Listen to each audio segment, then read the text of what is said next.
La Asamblea Nacional de Nicaragua, controlada por el régimen sandinista, aprobó este martes una polémica ley de territorio fronterizo. La ley declara propiedad del Estado toda franja de tierra ubicada a menos de 15 kilómetros de las fronteras nacionales, afectando así a más de 18.000 kilómetros cuadrados de territorio, incluyendo viviendas, pueblos, fincas, playas y zonas protegidas. Según el texto, la zona pasará a estar bajo control directo del Estado y resguardo del Ejército de Nicaragua, con el objetivo, según las autoridades, de reforzar la soberanía, la seguridad nacional y el control estatal en las regiones fronterizas. Organismos de derechos humanos y líderes comunales manifestaron su preocupación por el impacto de la ley en el derecho a la tierra y la autonomía del pueblo nicaragüense. Nos acompaña Juan Sebastián Chamorro, ex prisionero político del régimen de Daniel Ortega y además ex candidato presidencial. Señor Chamorro, bienvenido, buena tarde. Muchísimas gracias por la oportunidad de estar en el programa. Siempre bienvenido. ¿Qué afectaciones tendrá en el país y en el Estado de Derecho de los nicaragüenses esta nueva ley? Bueno, Estado de Derecho ya no existe en Nicaragua en la que podamos hablar. Las magnitudes de esta ley en términos de extensión son enormes. Estás hablando de 1.350 kilómetros lineales de frontera por 15 kilómetros de ancho, equivale a 18.500 kilómetros cuadrados, más o menos la extensión de la República de El Salvador. Estas propiedades quedan automáticamente confiscadas en manos del Estado. Supuestamente, bajo el argumento de la protección fronteriza, las explicaciones de la dictadura obviamente deberán de ser otras. Me imagino yo que existe un tipo de paranoia, de invasión de parte de ellos, que puedan haber algún tipo de invasión extranjera, etcétera, pero también les da un argumento de potencia para poder robarse las propiedades que ellos deseen, porque esto incluye desde propiedades que están en el litoral del Pacífico con alto potencial turístico, como hoteles, casas de playa, restaurantes, etcétera, hasta granjas camaroneras, plantaciones de café de altísimo valor, bosques forestales, reservas forestales, tierras indígenas y plantaciones agroindustriales, que incluyen además poblados enteros, aproximadamente 27 municipios, muchos de ellos sus propias cabeceras caen dentro de esta jurisdicción nueva de tierras públicas que han sido decretadas hace unos días. Esto tiene obviamente una serie de ramificaciones. El primero es, a tu pregunta,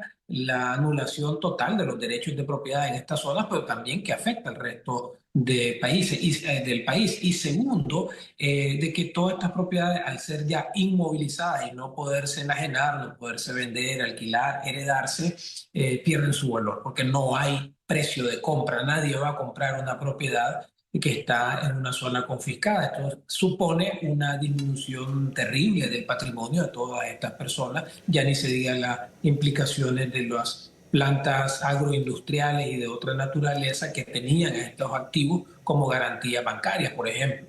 Esto lo podemos llamar expropiación, y lo pregunto porque antes las personas eran dueñas de sus territorios, tenían escrituras que así lo corroboraban, y ahora esas escrituras se pasarán al Estado nicaragüense, más bien a la dictadura nicaragüense. Bueno, esa va a ser una tarea enorme para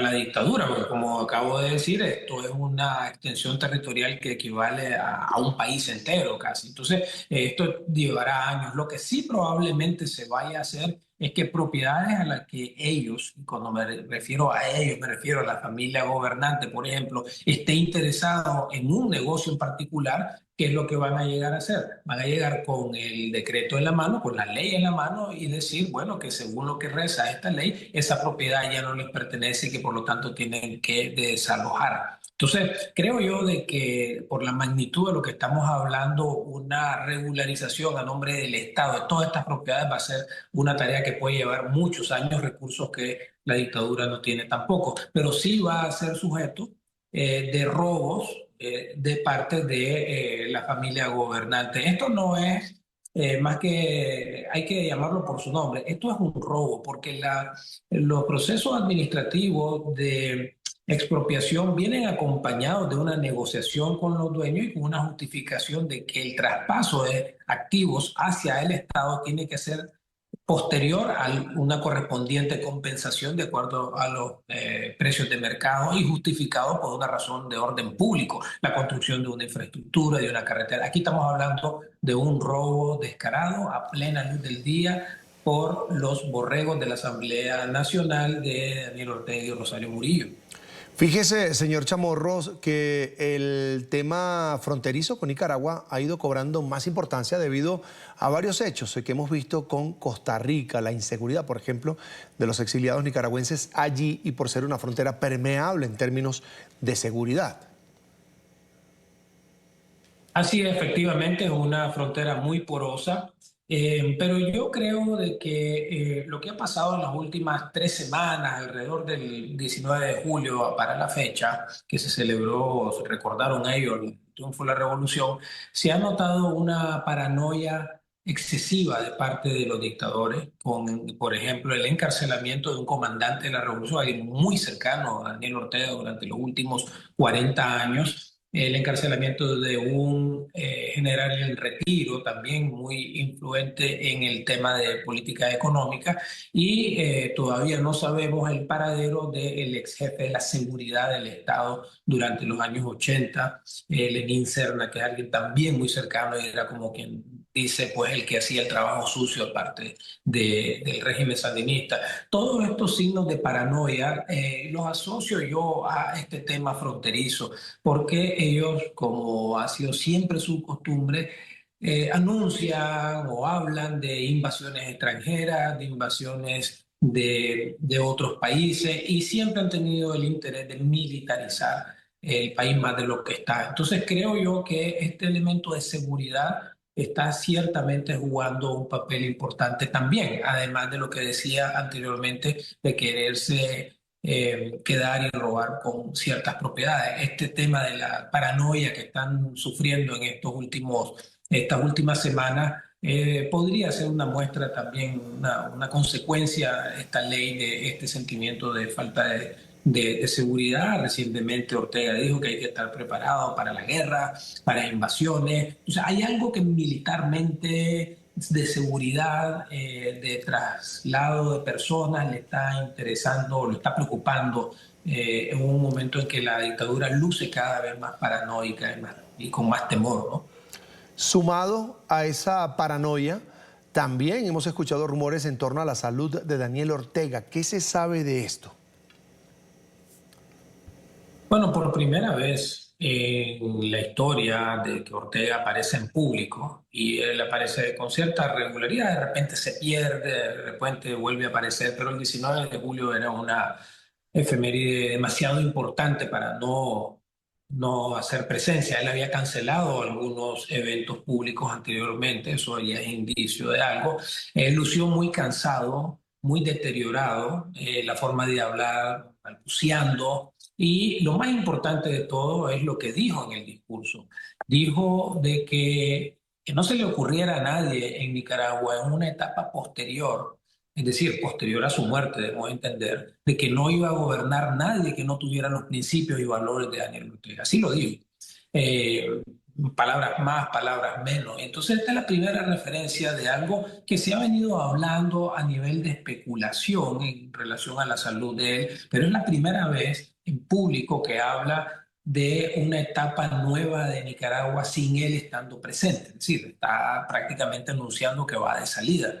Y de nuevo, todas estas aprehensiones, estos encarcelamientos de Bayardo Arce, de general Baltodano y de su propio hermano, quien criticó a su esposa, la esposa de Ortega, de Daniel Ortega, diciendo que ella no iba a poder ser nunca la heredera de esta dinastía, indica pues de que probablemente estamos frente a un proceso acelerado de transición hacia ella en el poder y ella quiere tener toda la ficha liberada del camino. O sea, Bayardo Arce es al día de hoy el único comandante de los 9 comandantes originales de la revolución, donde Daniel y Humberto Ortega Saavedra eran también otros de los 9. Era el único que todavía permanecía fiel a ellos y que por lo tanto podía tener algún tipo de legitimidad de un proceso de transición en caso que Daniel desaparezca, que pareciera ser cada vez más cercano por palabras de él mismo. Entonces, todo esto que está pasando, esta paranoia, puede explicarse como un esfuerzo de Murillo de tratar de dejar la mesa limpia mientras Ortega está todavía en funciones para ganar todavía mayor terreno. También hay otros cambios institucionales, la creación de una nueva Procuraduría General de Justicia y otros elementos que hacen reforzar esta hipótesis. Quiero agradecer este espacio a Juan Sebastián Chamorro, ex prisionero político del régimen de Daniel Ortega, además ex candidato presidencial nicaragüense. Será hasta la próxima. Buena tarde. A la orden, siempre.